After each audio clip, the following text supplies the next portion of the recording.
So hi and welcome to our very first property clinic of 2024, where we answer all your property queries. Today I'm joined by Conor Spillane of DNG Spillane in East Cork and Emmett of DAFT.ie. And today we're going to focus on what's happening in the property market.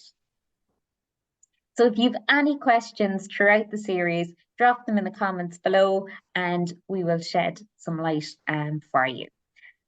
So let's dive straight into it. What's happening in the property market? I suppose in a nutshell, the answer is a lot.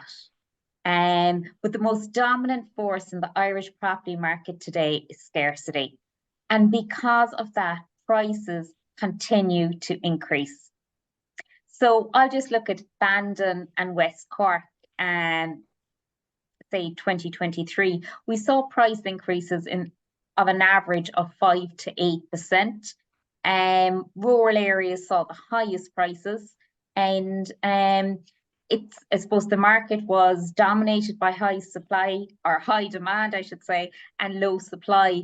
And even though we did see an increase in supply in new builds, the second-hand market is very, very tight in supply. So Conor, just over to you, looking at the East Cork side of it, how did you find the market? Very similar. So we were looking at probably 5 to 7% increase throughout. I would think, look, forecast for the coming year, I would see it leveling off. I think we might have peaked. Potentially you might see further growth in places like Middleton, Downtown, Glanmire.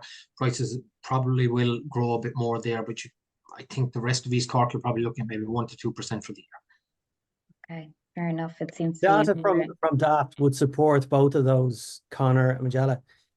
We're seeing the more affluent areas have leveled off in terms of their price increases, and there's still a bit of growth left in some other areas. But what it has done, it has provided a level of maybe fear or maybe stability to the market, because what we've seen in January has been the best January for stock in 16 years.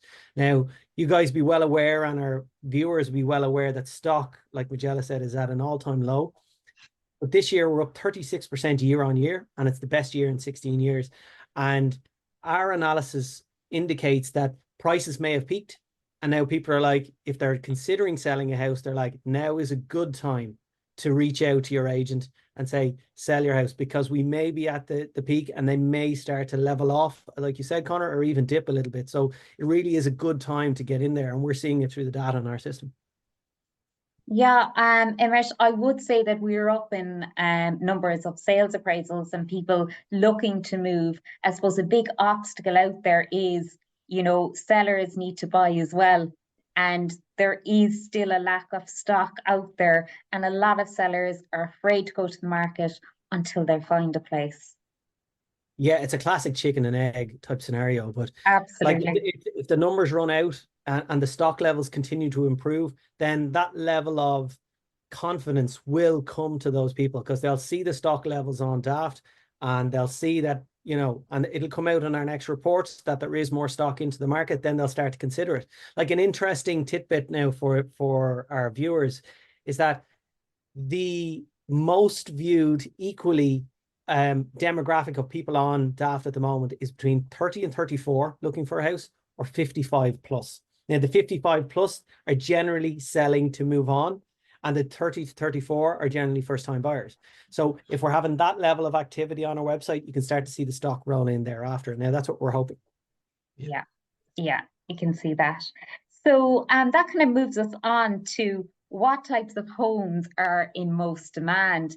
And I suppose we look at this from who the buyer is. So we look at first-time buyers, we look at downsizers, and we will look at trader-uppers. So Conor, just coming to you, in relation to first-time buyers, what type of homes do you see that they're interested in? Look, it's generally new homes if they're in an area that they like. Obviously, with the Help to Buy scheme and other things available, first home schemes. So they're kind of what we're seeing first-time buyers looking at. Look, they're also looking at your 2, 3, 4 bed semis.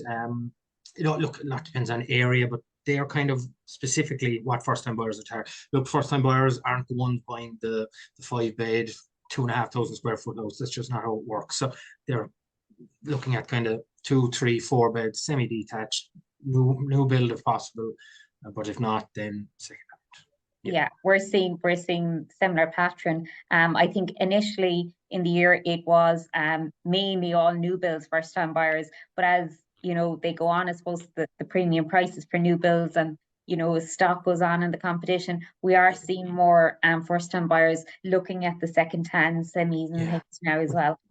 Even new builds now, prices, look, we estimate probably gone up 10% last year. The new build stock that we deal with. And look, they'll probably increase again for the coming year at a higher rate, obviously, than second-hand homes. So look, even new builds now are becoming hard for first-time buyers. So it's a tricky situation. They're gone to a stage now where maybe clients can't even access them. So that's where all these other schemes come in, first home and everything else. So it's tough. Look, it's tough.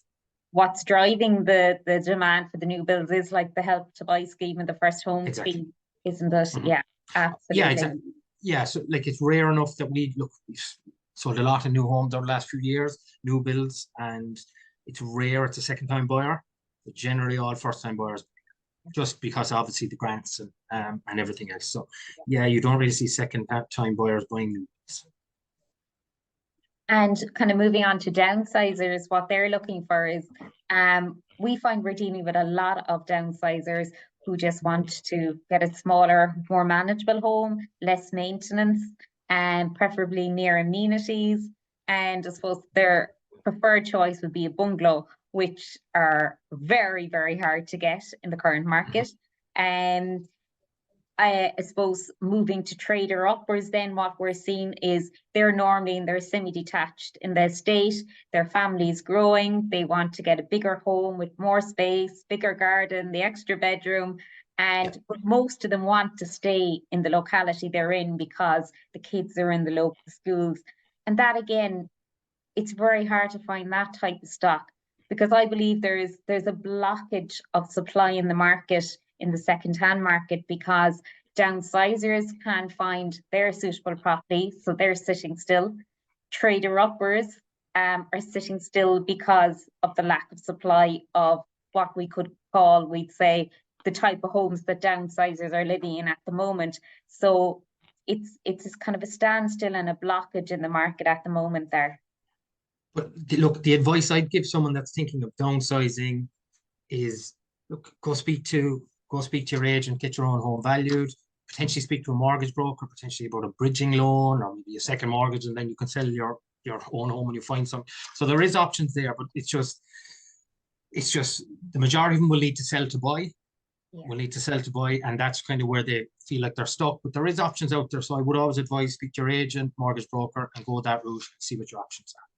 I would agree with you there, Conor, because I think one of the challenges buyers come at is that they're trying to wait until they find the property before they go on the market with their own. What happens then is, in the meantime, they may find a property, but they're not in a position to put an offer on it because they're not on the market with their own. So it's a catch-22 situation. But, you know, I understand the fact that, like, you don't want to be homeless, you don't want to, you know, that is a risk out there. But I suppose it's back to being prepared, as you said, Conor. It's contacting your agent, discussing the plan, so that when you do find the property, you're ready to go to the market straight away.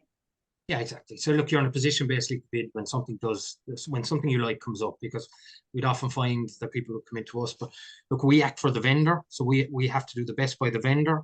And when people come in and say, oh, I have my own one to sell, I'm very interested, but look, then there's another offer there that's mortgage approved already, you're obviously going to push the vendor towards the mortgage approved offer. So look, I just tell people they have to be prepared, as in speak to your agent, speak to your mortgage broker, see what's available, and then come talk to us. Preparation is key in this journey, there's no doubt about it. Emmett, can you add any kind of tips for sellers in that position? Well, I think from a data perspective from DAFT, about 52% of all visitors to our website are actually selling a house. You know, anyone that's looking to buy is selling a property.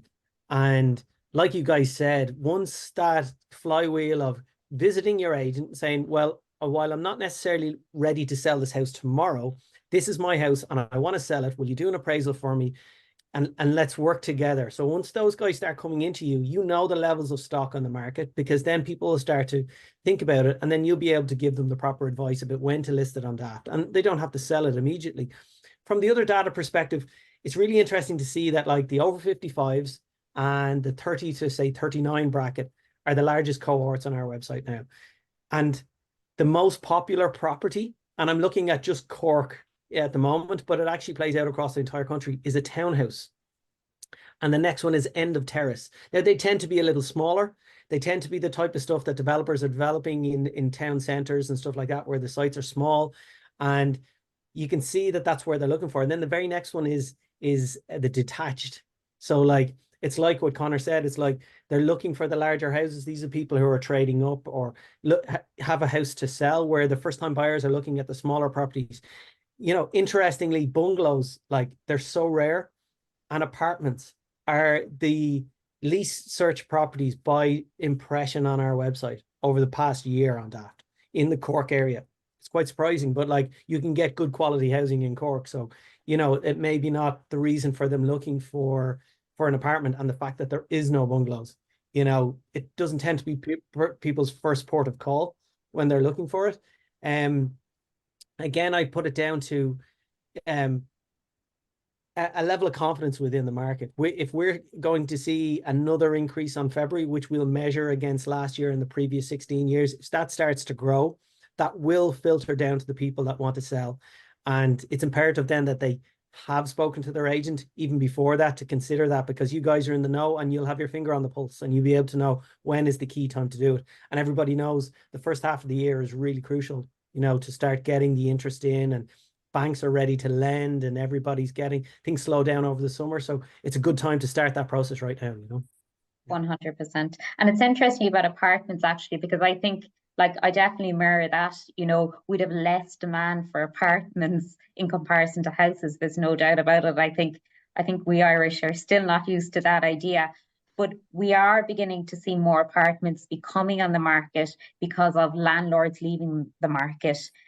So maybe we will see more first-time buyers kind of looking down that road as an interim. Definitely. Yeah. If it plays out in the data, we'll see it, you know. But it's all about stock, as you said at the start. If the stock continues to improve, what we've seen over the last couple of weeks, it'll be a good year in terms of people finding somewhere to live and being at a level of confidence that they're getting the very top of the market for selling their own property. I mean, it's always a game of chance. Will I sell now? Will I hang on? And for the past couple of years, we've climbed up, but from the last DAFT report, it's now starting to level off. And if I was in the position to sell a property, now would be the time I'd start to think about it, you know? Yeah, I would agree with you there. It's as you say, it's a good time of the year, and it's a good time of the market to get the ball rolling. Definitely. Absolutely. So kind of looking at the outlook for 2024, what kind of price increases, or do you see it leveling off, Conor? Or as I said, I generally think we've peaked. Now there might be a bit of growth in some areas. East Cork now I'm talking about. We're talking about Middleton, potentially, Glanton, Glanmire. They'll probably grow a bit more, but your Yalls, your Cove, they've kind of, I would say, maybe 1 to 2%, whereas the other areas potentially 4 to 5%.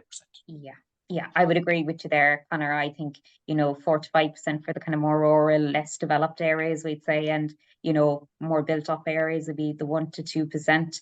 I think another thing that we're going to see even more so is, the building energy ratings being so important. Like that has dominated the past 2 years in particular. And I think we're going to continue to see that among buyers looking for energy efficient homes. Yeah, definitely. With particularly any property that's B3 or better. They will get the green mortgage. We'll always have more viewers on properties that are B3 or better than we will on a house that's C1. It's just because of green mortgages, everything that's available to the client because of the good rating. Yeah. So yes, they're becoming more and more and more important. Yeah. And it's amazing how we've moved on, because I remember when they came out first, the building energy rating, they were just, a piece of paper, nobody knew what they were, or it didn't matter. But now it's nearly one of the first questions people will ask you or look for when they're searching is the BER rating.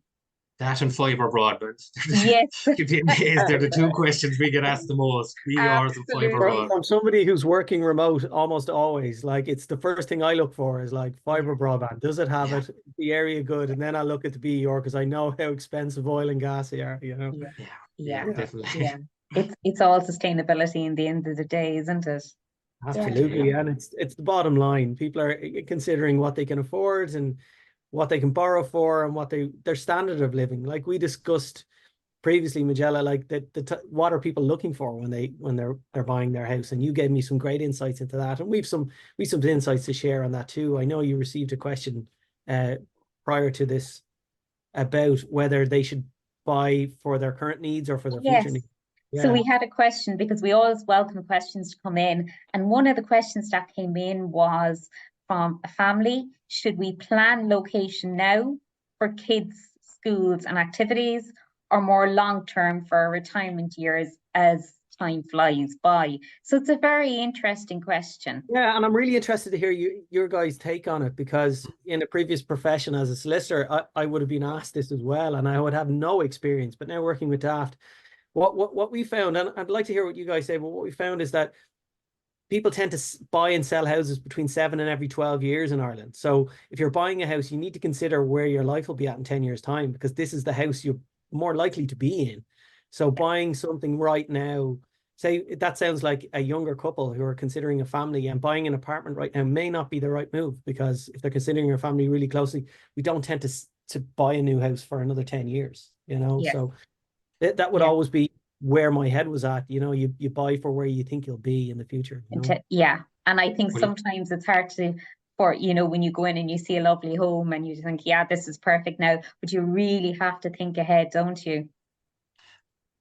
Well, look, as a dad of four, what I'd recommend that client is I tell them buy somewhere close to schools and amenities for the kids rather than thinking long term. You can always go that route later on, but for quality of life, that you're not in and out the road and constantly moving, get something close to where the kids' amenities are in schools. Very important. Yeah. And look, the option is always, you can always go again, as Emmett said, in 7, 10, 12 years, whatever it is, when the kids are growing up. But for quality of life, while they're young, for most enjoyment, I'd say close to amenities. And that type of property that you buy close to schools and amenities will always be a good seller. And it will always hold its value. Yeah, Yeah. it will always hold its value. Yeah. There'll be somebody else with 4 kids who was coming Coming in up. to meet Yeah, that yeah. too, and they got good advice from their agent to say, you need to buy this. Absolutely, absolutely. So just to kind of sum up where we see the market going is, Conor, would you just like to kind of add in where just one sentence, maybe how you'd sum it up? Well, look, Emmett's kind of made me a bit more positive than I was coming on in relation to stock levels increasing on DAFT. We are very much optimistic on this side of the fence here, and we hope it translates out, and we'll make sure we tell everybody how the numbers are working, Yeah. Yeah. Well, look, I'm with Emmett on that, so we're all in for a good 2024. Yeah. Good. And yeah, absolutely. So the key message to people thinking of selling is now is a good time. Prices are premium prices are being achieved, and if you're thinking of selling, it costs nothing to speak to your agents. Give your agent a call. See, look, they'll come out, they'll do a free sales appraisal for you, and you can take it from there then after this. Lovely. So Conor covers the East Cork area, and we put Conor's contact details up in the post as well. And I cover kind of Cork, Bandon, West Cork area. So we'd be more than happy to speak to you. And, as Conor says, it costs nothing to speak. And we understand that it takes a long time sometimes to make a decision, but it's just to get the ball rolling. So thank you very much, Conor and Emmett. Thank you, Majella. Thank you. And I suppose the big exciting news is that we're launching our in-person property clinic in March, which is going to be held in Bandon in our office. And we're going to be joined by DAFT and iProperty Radio and a panel of industry experts like solicitors, engineers, mortgage brokers, to answer all your questions and provide you with a step-by-step guide to buying and selling a property. So stay tuned, and if you have any questions, send them in to us, because that's what we're here for, to answer your questions. Thank you, everyone. Thanks, Conor. Cheers, Emmett. Thank you.